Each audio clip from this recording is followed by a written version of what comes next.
Hello and welcome back to the show. Once again, it is me, your host, Tique, and this is episode 2 of Tique Talk. If you haven't caught episode 1, I highly recommend you go back and listen to it. That one is one about community. It dovetails into this one really well. But welcome in, because this episode is about a little something different. A little story time to start off with, as always. I am at McDonald's picking up my meal, and I'm in line. I had a random thought of the whole pay it forward thing. So I was like, you know what? Sure. I'm going to pay for the one behind me as well. So I did that. Look behind this little silver sedan, pay for the food.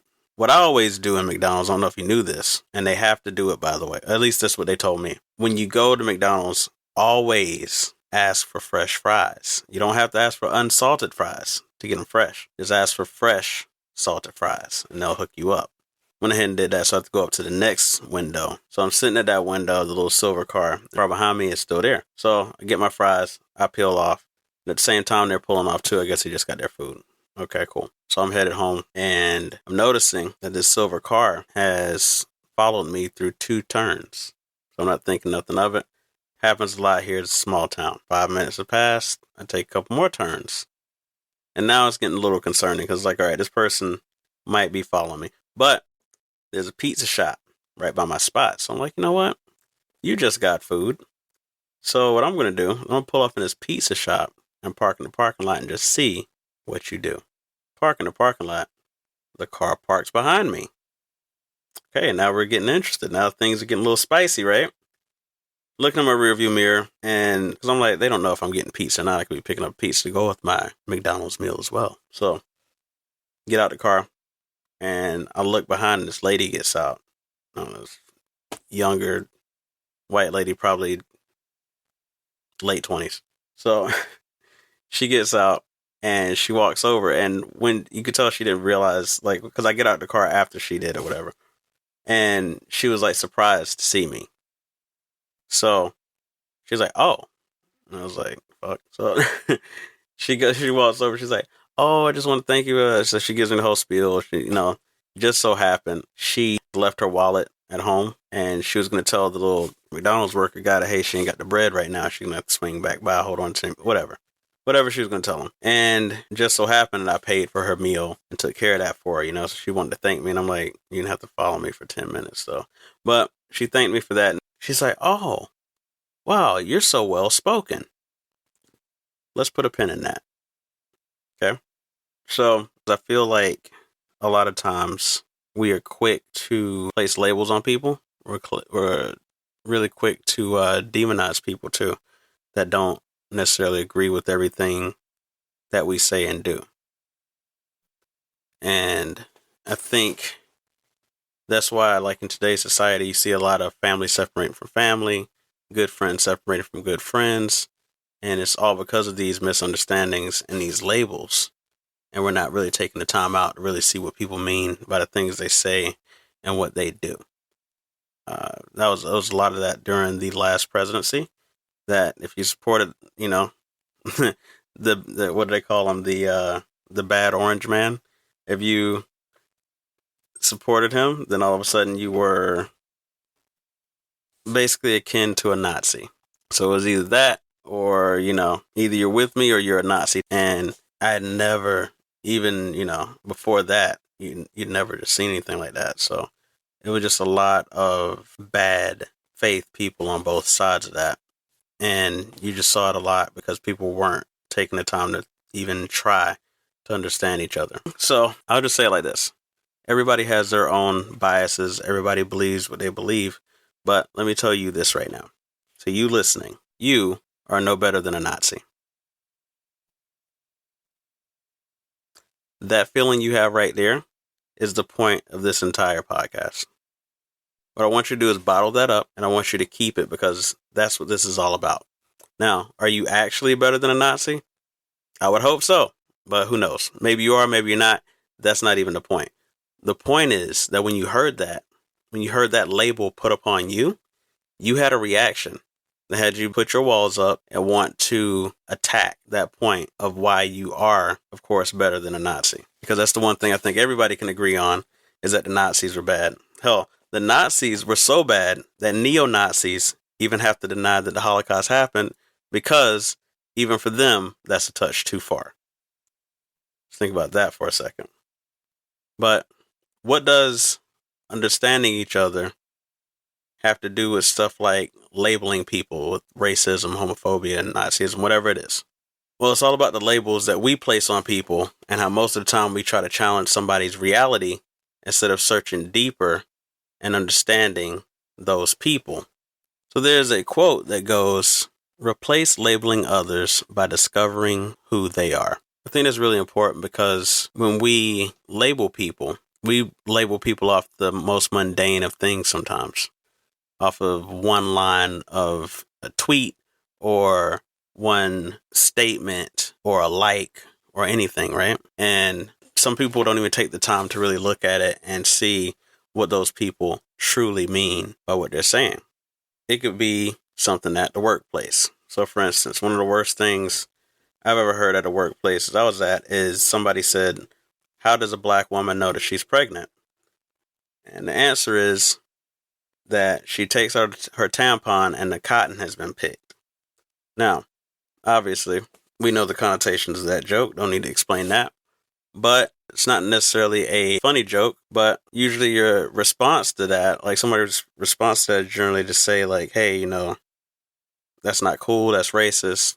But what do you think the person who told that joke is going to respond with? They'll be like, "Oh, it's just a joke. You're a snowflake. Why are you being so sensitive? You're woke. Why are you pulling the race card?" All of that stuff. And that's all because you used what you felt like was an appropriate label to describe what they said. And now you're the one being labeled as too sensitive. So over time, you might hear jokes like that, or ones that are sexist, homophobic, whatever. And you become, quote unquote, that person who calls everything out and gets sensitive or butthurt. Or you could be the person that lets everything ride and laugh along with those jokes. Well, the thing is, both of those options are objectively wrong.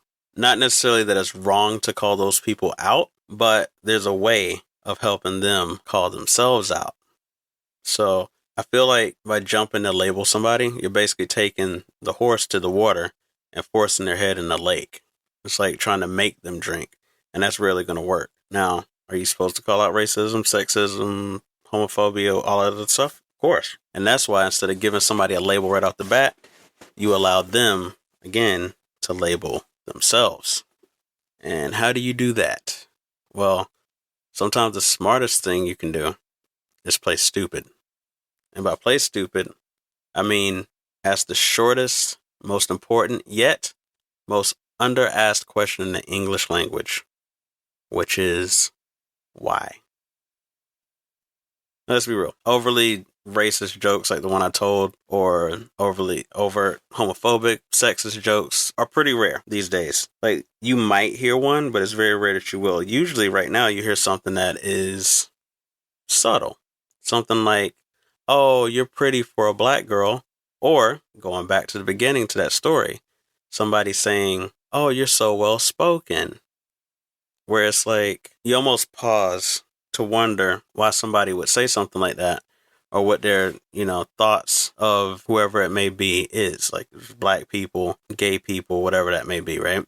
So one thing that I did when that happened to me was, I took it in stride. I didn't feel like it was done in a malicious way.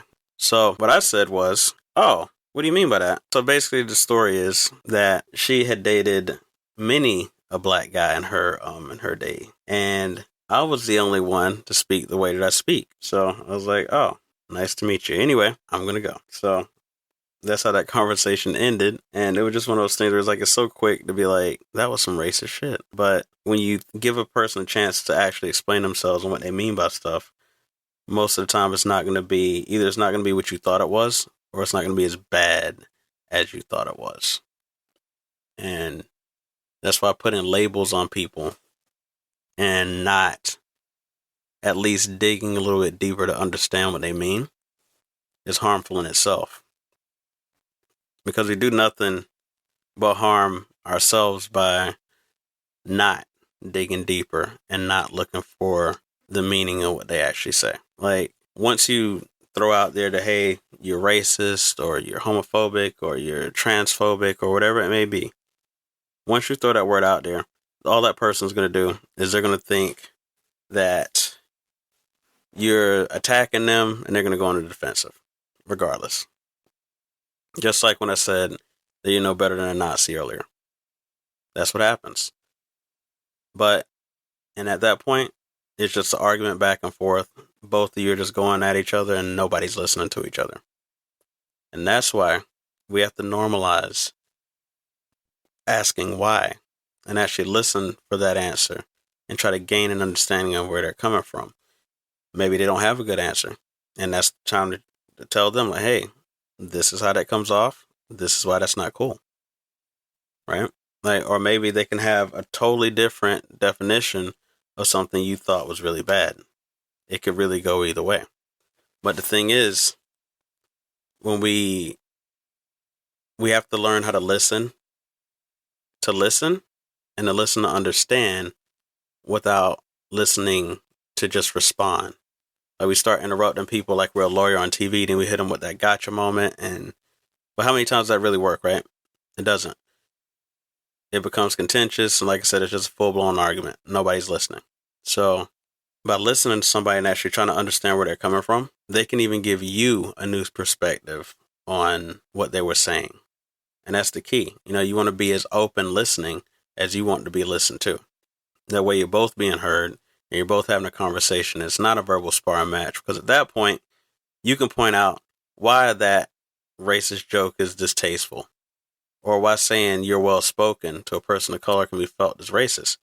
It's just like that horse earlier. Instead of taking them to the water and trying to force their head in and drink it, which is labeling, you could just you can have them bring themselves to the water, and it goes down a lot better that way.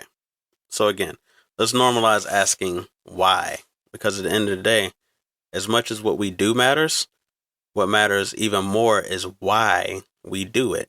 And understanding has always been the key. So, for example, what if I were to tell you there's a person who was a wanted fugitive and they abducted 300 people from their homes at gunpoint? We're talking men, women, children. Abducted them all from their homes at gunpoint, took them across the border into another country, again, at gunpoint, while threatening to kill them if they turned to go back home. What would you think about that person? What would you label that person? Again, this is a fugitive from the law, abducted 300 people from their homes at gunpoint, took them across to another country, and threatened to kill them if they turned to go back home. What is that person? Most people would say that's a human trafficker and say they should be locked up and throw away the key, right? And that's why the key is to understand the why of it all. Because that person actually existed. And that person is celebrated to this day, to the point where they'll have their face on the $20 bill in the year 2030. That person's name was Harriet Tubman. 19 trips, freed 300 slaves. The why always matters. So let's be more inclined to ask people why, no matter how obvious it might seem their intentions are, because the conversation that can come from asking why someone is saying something or is much more powerful and less offensive than just labeling somebody and throwing away that key. It's just too easy to dismiss somebody and throw them to a pile and be done with it. But through listening to understand, we can accomplish some wonders. I'm going to leave you with this story.